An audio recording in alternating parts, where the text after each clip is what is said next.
अस्सलाम वालेकुम स्टूडेंट्स, मेरा नाम ताहा शाहिद है। हम फर्स्ट ईयर का चैप्टर नंबर 8 उसका टॉपिक बाइनोमियल थ्योरम इसको पढ़ रहे हैं। बाइनोमियल थ्योरम को हम समझते हैं। ज़रा बाइनोमियल थ्योरम को समझने से पहले मैं बात करता हूँ कि बाइनोमियल होता क्या है। बाइनोमियल का मतलब है बाई का मतलब है टू, नोमियल का मतलब है टर्म्स। जब भी बेटा दो टर्म्स आ जाएंगी, दो टर्म्स की बात होगी तो उसका मतलब है उसको हम क्या बोलेंगे, बाइनोमियल बोलेंगे। मिसाल के तौर पर अगर मैं बात करूँ a प्लस बी की पावर 1, तो a प्लस बी की पावर 1 बराबर है a प्लस बी के। इसी तरीके से अगर a प्लस बी की पावर 2 आ जाए तो हमें पता है कि ये a square plus 2ab plus B square के बराबर है। तो ये हमारे पास हो जाएगा a square plus 2ab plus B square. इसी तरीके से अगर मैं बात करूं a प्लस बी की पावर 3, तो ये बराबर है हमारे पास a cube plus 3a square B plus 3ab square plus B cube.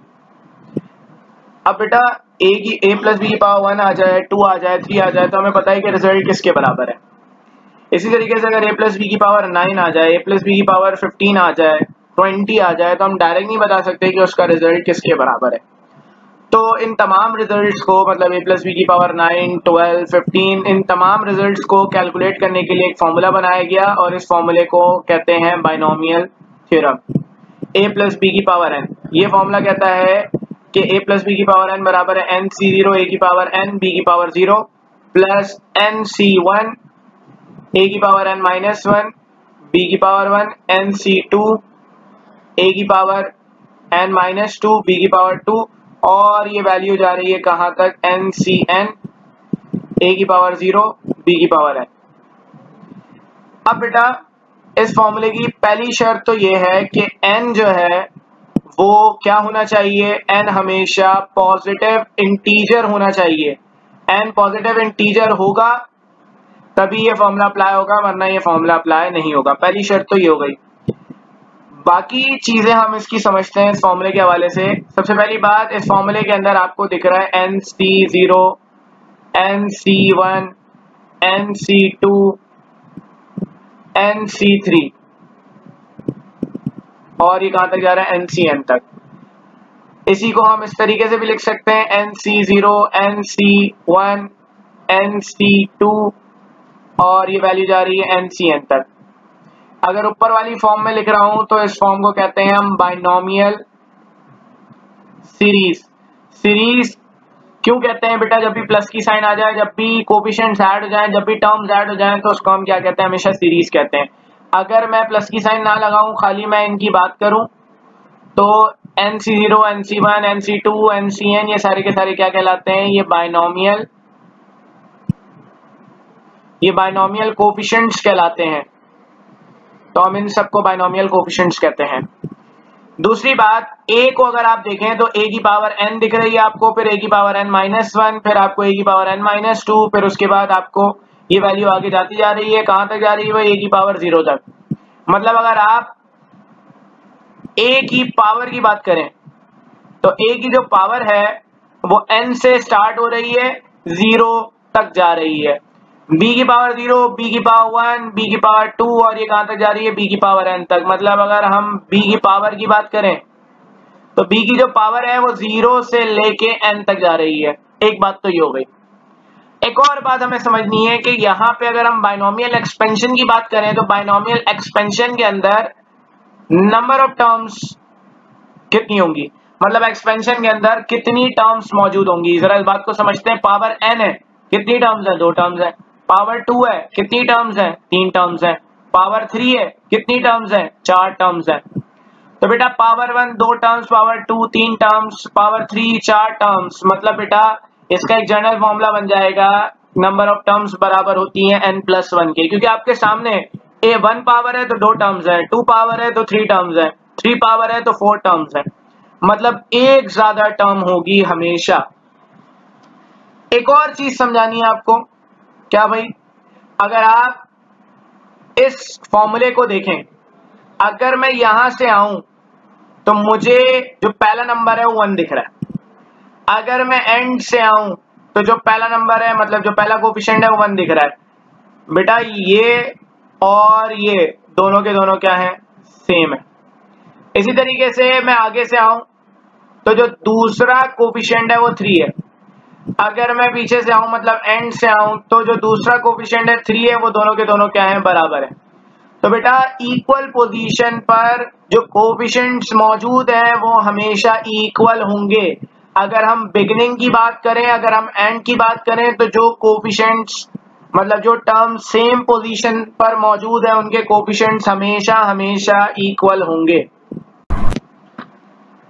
अच्छा, तो अब हम जो है वो बाइनोमियल कोफिशिएंट्स को कैलकुलेट करेंगे। एनसीआर का फॉर्मूला इस्तेमाल होगा बाइनोमियल कोफिशिएंट्स को इस्तेमाल करने के लिए। एनसीआर का फॉर्मूला है n factorial upon n minus r factorial into r factorial.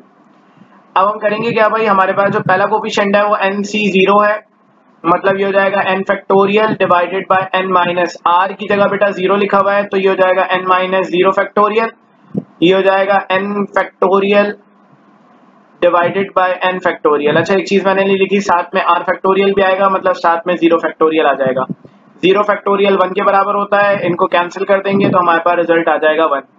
इसी तरीके से अगर मैं बात करूं nc1 की तो ये हो जाएगा n factorial divided by n minus 1 का फैक्टोरियल इंटू 1 का फैक्टोरियल। अब हमें करना क्या है, n माइनस 1 फैक्टोरियल को नीचे से खत्म करना है। नीचे से इसको खत्म करना है तो हमें n फैक्टोरियल को खोलना होगा। n फैक्टोरियल को हम कैसे खोलें बेटा, फैक्टोरियल के बारे में जैसा कि आप सब लोगों को पता ही है, क्या कहते हैं, अगर मेरे पास 8 के साथ फैक्टोरियल लगा हुआ है तो इसका मतलब ये है कि 8 से हम स्टार्ट करेंगे, वैल्यू कम करते चले जाएंगे, मतलब 1 कम करते चले जाएंगे। 8 मल्टीप्लाई बाय 7 मल्टीप्लाई बाय 6 5 4 3 2 1। बेटा 8 फैक्टोरियल को मैं ये भी लिख सकता हूं कि मैंने क्या करा, 8 लिख दिया, 8 के बाद क्या आता है 7, मैंने 7 फैक्टोरियल पे रोक दिया, क्योंकि 7 फैक्टोरियल हमारे पास क्या होगा 7 6 4 3 2 1, मतलब वही चीज आ जाएगी। मतलब फैक्टोरियल को हम कहीं पर भी रोक सकते हैं। n फैक्टोरियल हमारे पास लिखा हुआ है तो n फैक्टोरियल को हम कैसे कैलकुलेट करेंगे, n फैक्टोरियल को कैलकुलेट करने का आसान सा तरीका। अच्छा, सबसे पहले मैंने काम क्या करा, 1 फैक्टोरियल 1 के बराबर होता है, 1 इससे मल्टीप्लाई हो तो ये आ गया। n फैक्टोरियल को कैलकुलेट करना है, n लिखा, फैक्टोरियल कैलकुलेट करेंगे तो क्या, ये जो नंबर लिखा हुआ है इस नंबर को लिख देंगे, फिर हम क्या करेंगे 1 माइनस कराते चले जाएंगे, इसमें से 1 माइनस कराएंगे तो n माइनस 1 फैक्टोरियल आ जाएगा divided by n minus 1 factorial. n minus 1 factorial से n माइनस 1 फैक्टोरियल कैंसिल हो गया, हमारे पास इसका रिजल्ट आ गया n। इसी तरीके से अगर मैं बात करूं nc2 की तो nc2 के लिए भी यही फॉर्मूला लगेगा, ये हो जाएगा n factorial divided by n minus 2 factorial into 2 factorial. तो ये हो जाएगा nc2 इज इक्वल टू, ऊपर वाले हम n फैक्टोरियल को कैलकुलेट करेंगे, हमें ऊपर वाले n फैक्टोरियल को उस वक्त तक सॉल्व करना है जब तक ये नीचे वाली वैल्यू ऊपर ना आ जाए। तो मुझे पता है n फैक्टोरियल कैसे कैलकुलेट होगा, n लिखूंगा, n में से 1 कम कर दूंगा, फिर इसमें से 1 कम कर दूंगा, n माइनस 2 फैक्टोरियल पे मैंने रोक दिया, क्योंकि ये वैल्यू कहां तक जा रही होगी, अगर मैं खाली n फैक्टोरियल की बात करूं तो n फैक्टोरियल को अगर हम खोल रहे हैं तो ये हो जाएगा n माइनस 1 n माइनस 2, और ये वैल्यू कहां तक जा रही है, ये वैल्यू 1 तक जा रही होगी वैसे तो, लेकिन हमने इसको क्या करा n माइनस 2 फैक्टोरियल तक खोल दिया। n माइनस 2 फैक्टोरियल तक क्यों खोला, इसलिए खोला ताकि नीचे वाला जो n माइनस 2 फैक्टोरियल है, ये n माइनस 2 फैक्टोरियल इससे कैंसिल हो जाए और हमारे पास इसका रिजल्ट आ जाए n into n minus 1 divided by 2 factorial. तो इस तरीके से हम सारे के सारे जो बाइनोमियल कोफिशिएंट्स हैं उनको कैलकुलेट करेंगे।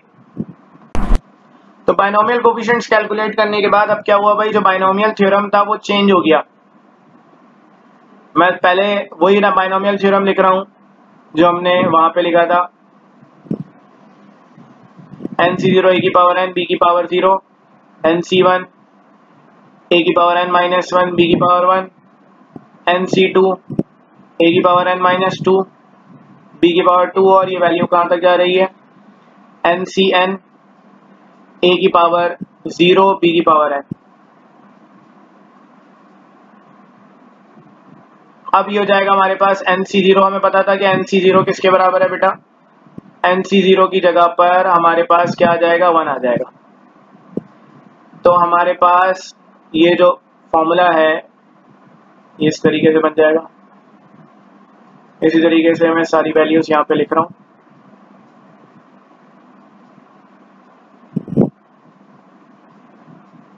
कोफिशिएंट्स मैं इसके बाद में लिखूंगा।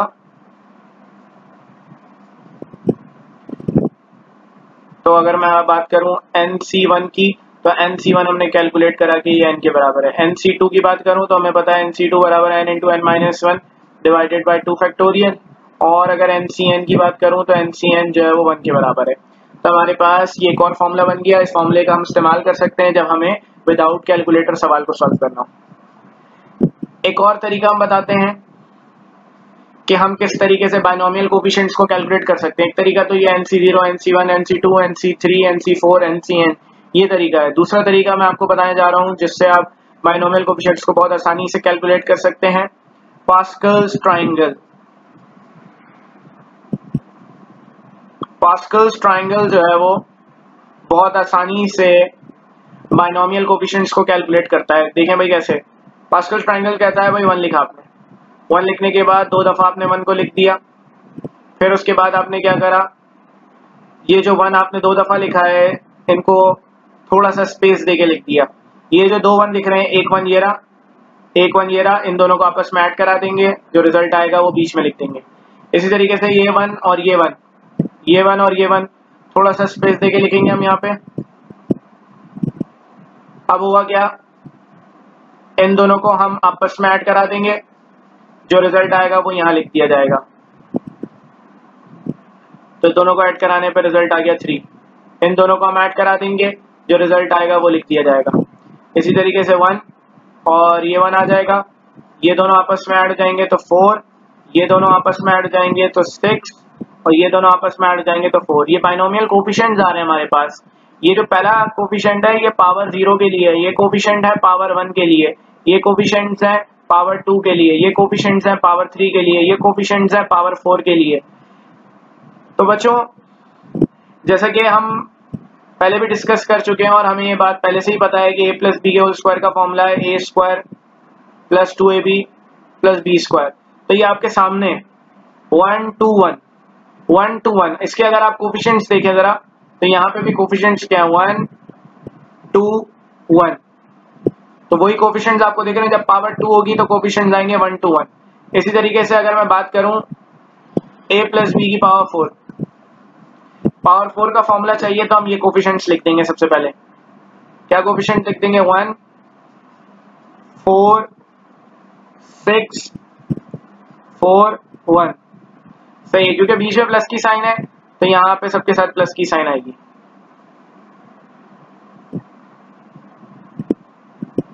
अब करना क्या है, हम क्या करेंगे, बाइनोमियल के फॉर्मूले को हमने समझा कि a की जो पावर है वो n से स्टार्ट होती है और कम होती जाती है।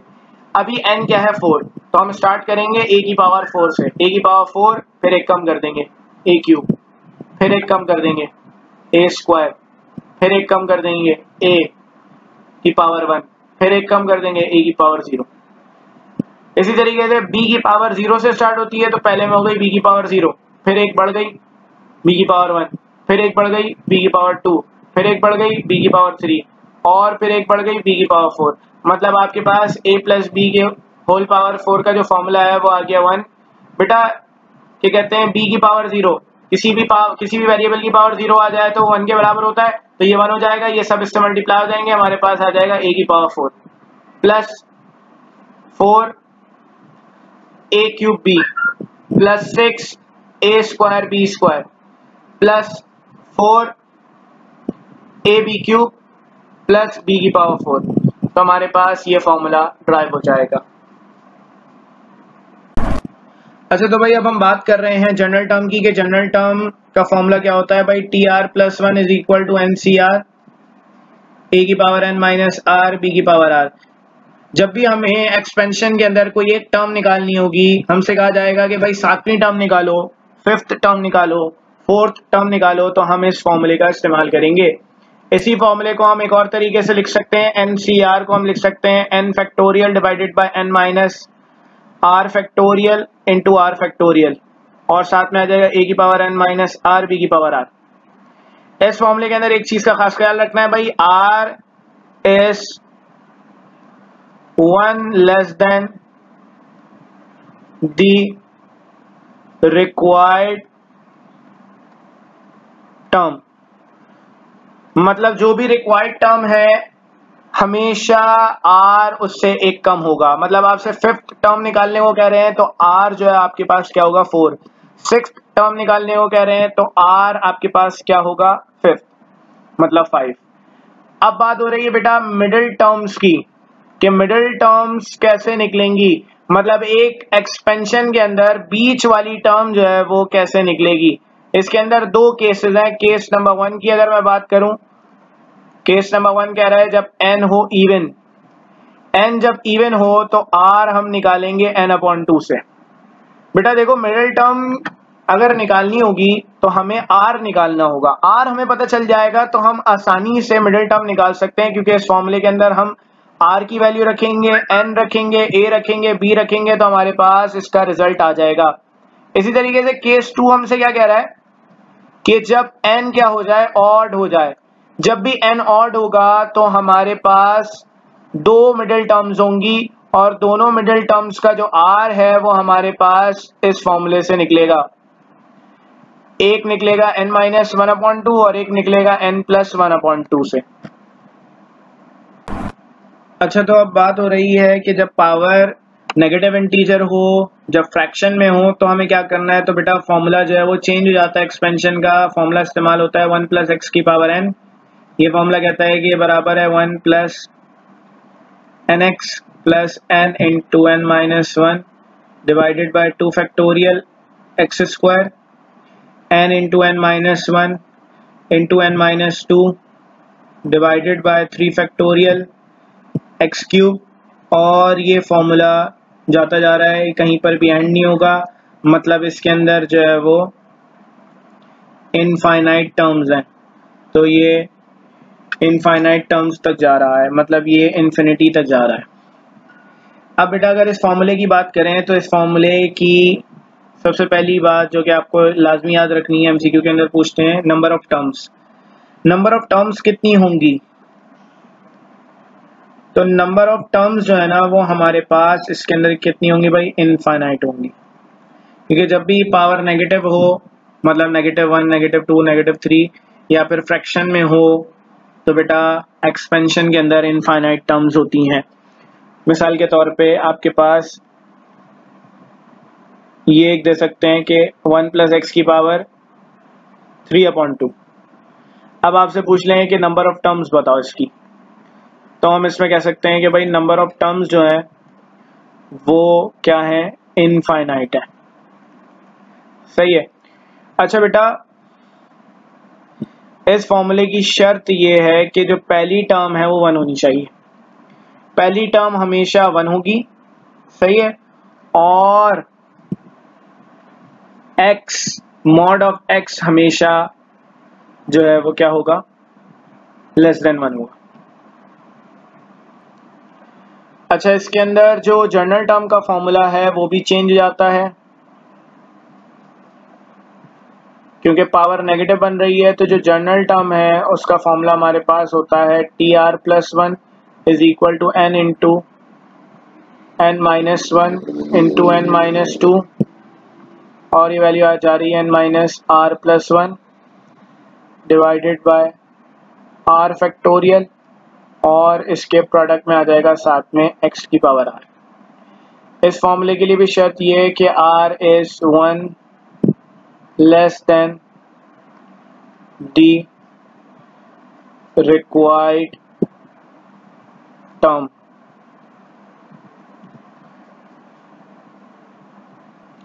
अच्छा तो अब इस सवाल के अंदर हमसे कहा जा रहा है find the first negative term in the expansion of, first negative term निकालनी है।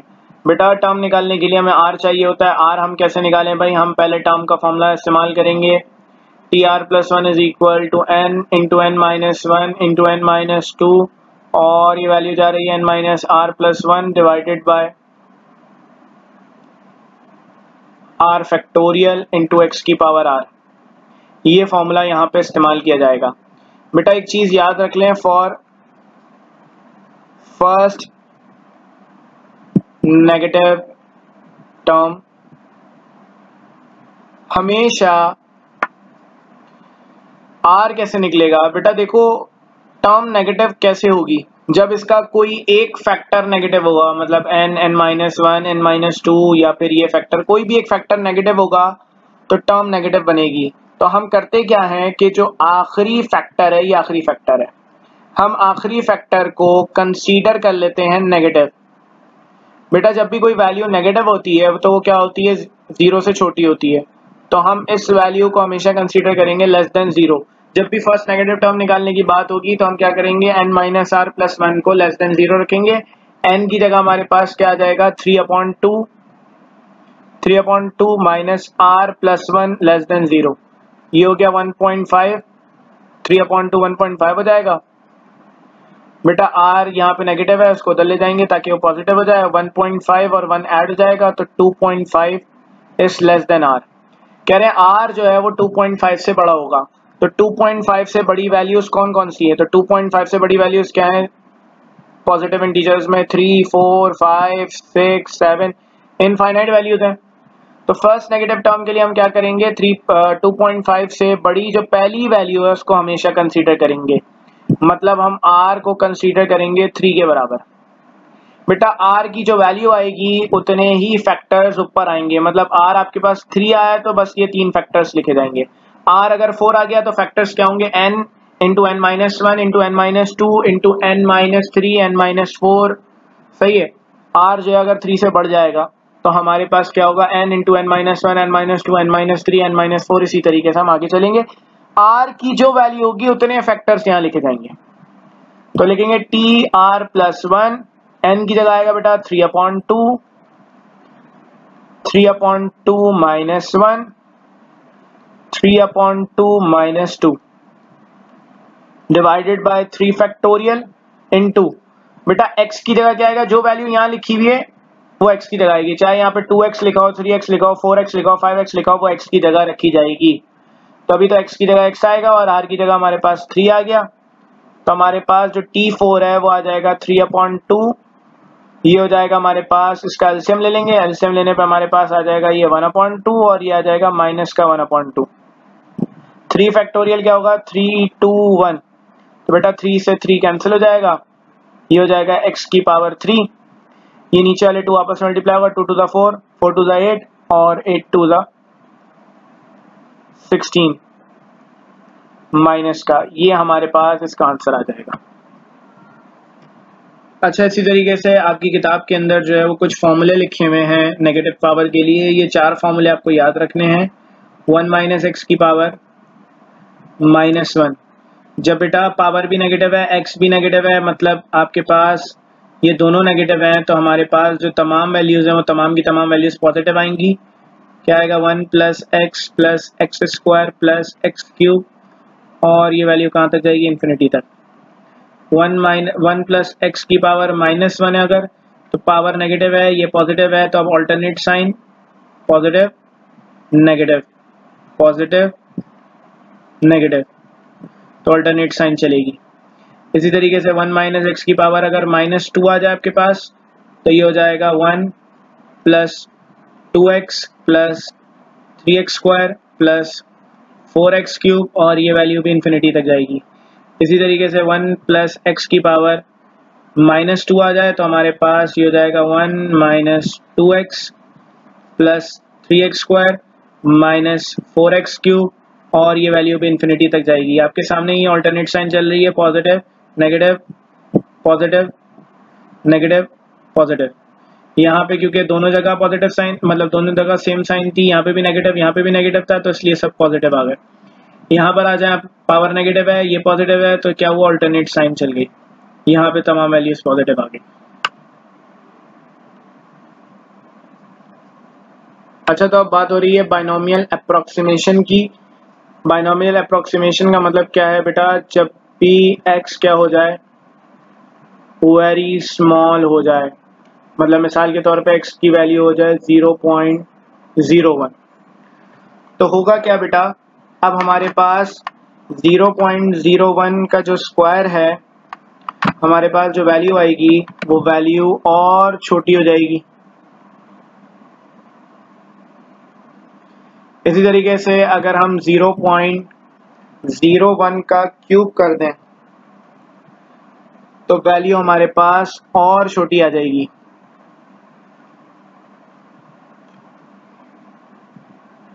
इसी तरीके से अगर हम x की पावर बढ़ा रहे हैं तो x की जो वैल्यू है वो कम होती जा रही है। बेटा x की वैल्यू मतलब पावर बढ़ाने पे कम हो रही है, तो इन वैल्यूज का होना या ना होना बराबर होगा एक्सपेंशन के अंदर। तो जब भी x की वैल्यू बहुत स्मॉल हो जाती है, बहुत छोटी हो जाती है, तो हम बाइनोमियल अप्रोक्सीमेशन का इस्तेमाल करते हैं। हम कहते हैं कि 1 प्लस एक्स की पावर n बराबर है 1 प्लस एन एक्स के। ये वैल्यू अप्रोक्सीमेटली इक्वल है। सही है, ये हमारी फर्स्ट अप्रोक्सीमेशन कहलाती है। सही है। कभी कभी सेकेंड अप्रोक्सीमेशन का भी इस्तेमाल होता है। सेकेंड अप्रोक्सीमेशन का इस्तेमाल कब होगा? जब मेंशन होगा कि आपको क्यूब और उससे बड़ी वैल्यूज को नेग्लेक्ट करना है एक्स की। सेकेंड अप्रोक्सीमेशन क्या है? 1 plus N X plus N into N minus 1 divided by 2 factorial x square. बस एक्स स्क्वायर तक जब भी सवाल में मेंशन हो कि एक्स क्यूब और उससे बड़ी पावर वाली वैल्यूज को नेगेटिव। अच्छा, तो अब हम बाइनोमियल अप्रोक्सीमेशन के सवाल को देख रहे हैं। सवाल के अंदर मेंशन किया जाएगा कि एक्स जो है वो बहुत स्मॉल है, वेरी स्मॉल है, जिसकी वजह से हम हायर पावर्स को नेग्लेक्ट कर देंगे, जिसकी वजह से हम इस फॉर्मूले को इस्तेमाल करेंगे 1 प्लस एक्स की power n is equal to 1 plus N X. मतलब ये फॉर्मूला लगेगा अप्रोक्सीमेटली इक्वल है। अब करना क्या है भाई, जिस वैल्यू पे पावर लगी हुई उस पे फॉर्मूला लगेगा 1 माइनस 2x की पावर 1/2। फॉर्मूला कहता है भाई कि रिजल्ट जो है वो बराबर है 1 प्लस एन एक्स के। n क्या है और x क्या है भाई? n है हमारे पास 1/2 और x क्या है हमारे पास माइनस का 2x। तो 2 से 2 कैंसिल हो गया, हमारे पास इसका रिजल्ट आ गया 1 माइनस एक्स। मतलब सवाल में इस वैल्यू की जगह 1 माइनस एक्स आ जाएगा। मतलब हमारे पास ये जो रिजल्ट है ये बन जाएगा 1 plus 3x multiply by 1 minus x. अब इन दोनों को आपस में मल्टीप्लाई करा देंगे, 1 जाके 1 से मल्टीप्लाई होगा, 1 माइनस एक्स से, फिर उसके बाद ये हो जाएगा 3x और ये हो जाएगा माइनस का 3x स्क्वायर। बेटा क्योंकि यहाँ पे अप्रोक्सीमेशन की बात हो रही है, यहाँ पे बात हो रही है x स्मॉल है बहुत, तो हम क्या करेंगे x स्क्वायर वाली वैल्यू को नेग्लेक्ट कर देंगे, जीरो कर देंगे इसको। ये हो जाएगा 1 प्लस 2x और हमारे पास ये इसका आंसर कहलाएगा। अच्छा, ये एक सवाल है जिसके अंदर हमसे कहा जा रहा है कि हमें सीरीज का सम निकालना है। वैसे तो ये सवाल एप्टीट्यूड के अंदर आता नहीं है, बहुत ही कम आता है, लेकिन फिर भी क्योंकि टॉपिक का हिस्सा है हो सकता है कि कभी आ जाए, तो हम इसलिए इसको सॉल्व कर रहे हैं। बेटा सम हमें निकालना है। सम निकालने के लिए हम इसको कंपेयर कराएंगे 1 plus N X plus N into N minus 1 divided by 2 factorial x square से, और ये फॉर्मूला कहता है कि इसका रिजल्ट बराबर है 1 प्लस एक्स की पावर एन। मतलब जो सम होगा 1 प्लस एक्स की पावर एन के बराबर होगा। जब हम इनको आपस में कंपेयर कराएंगे तो हमें ये बात पता चल रही है कि 1 जो है 1 के बराबर है। हमेशा पहली टर्म 1 होनी चाहिए, दूसरी टर्म एन एक्स हो जाएगी, जो तीसरी टर्म है वो पूरी की पूरी हो जाएगी। सही है। अब अगर हम इसको कंपेयर करा रहे हैं तो कंपेयर कराने पे हमें ये बात पता चल रही है कि एन एक्स जो है वो बराबर है 4/6 के। एन यहाँ मल्टीप्लाई हो रहा है, वहाँ जाके डिवाइड हो जाएगा, ये कैंसिल हो जाएगा 2/3, तो ये हो जाएगा 2/3n। सही है, ये हमारे पास समझ लें कि इक्वेशन होगा, इक्वेशन 1। इन दोनों को आपस में कंपेयर कराएंगे, मतलब n into N minus 1 divided by 2 factorial x square बराबर हो जाएगा 4 multiply by 5 divided by 6 multiply by 9। बेटा अब हमारे पास ये हो जाएगा n minus 1 divided by 2 factorial 2 के बराबर है, x square is equal to 4 5 20, 6 multiply by 9, क्योंकि कैंसिल हो जाएगा, 2 1 2 और 2 3 6। तो ये हमारे पास हो जाएगा n into N minus 1 into x square is equal to 20/27। अब बच्चों करना क्या है कि जो x की वैल्यू हमने यहाँ से निकाली है ना, इस x की वैल्यू को यहाँ पे हमें रखना है। तो ये हो जाएगा n into N minus 1, x की जगह आ जाएगा हमारे पास 2/3n, x का स्क्वायर है तो ये इस पूरी वैल्यू का स्क्वायर हो जाएगा। तो ये हो जाएगा n इंटू एन माइनस 1, ये 2 का square 4, 9n square is equal to 20/27। होगा क्या कि 4 1 4, 4 5 20, ये हो जाएगा हमारे पास 9 1 9, 9 3 27। तो ये हो जाएगा हमारे पास n into N minus 1 divided by n। n क्यों आ रहा है भाई, एक n से ये n कैंसिल हो गया और ये बराबर हो गया हमारे पास 5/3। क्रॉस मल्टीप्लिकेशन करेंगे, ऊपर n नहीं आएगा सॉरी, क्रॉस मल्टीप्लिकेशन कर देंगे, 3n माइनस 3 बराबर आ जाएगा 5n के। अब हमारे पास ये 5n उधर चला जाएगा, ये 3 उधर चला जाएगा, तो ये हो जाएगा 3n minus 5n is equal to 3। तो हमारे पास ये हो जाएगा minus 2n is equal to 3 और हमारे पास जो n है वो आ जाएगा माइनस 3/2। तो n हमारे पास आ गया। n निकालने के बाद हमें x चाहिए। x हम कैसे निकालें, इक्वेशन 1 को कंसीडर करेंगे। इक्वेशन 1 हमसे क्या कह रही है, इक्वेशन 1 कह रही है भाई x बराबर है 2/3n के। तो n की जगह आ गया माइनस 3/2, तो ये हो गया 2/3, ये 3/2 डिवाइड में, इसको मल्टीप्लाई में कन्वर्ट करने के लिए पलट देंगे तो ये 2/-3 हो जाएगा और हमारे पास x बराबर आ जाएगा माइनस 4/9। अब हमें सम चाहिए, तो बच्चों सम जो है वो बराबर होगा 1 प्लस एक्स के, मतलब हमारे पास 1 माइनस एक्स की जगह जो है क्या आ जाएगा माइनस 4/9 और ये इसकी पावर हो जाएगी माइनस 3/2। इसको आगे सॉल्व कर लिएगा, आपके पास इसका आंसर आ जाएगा।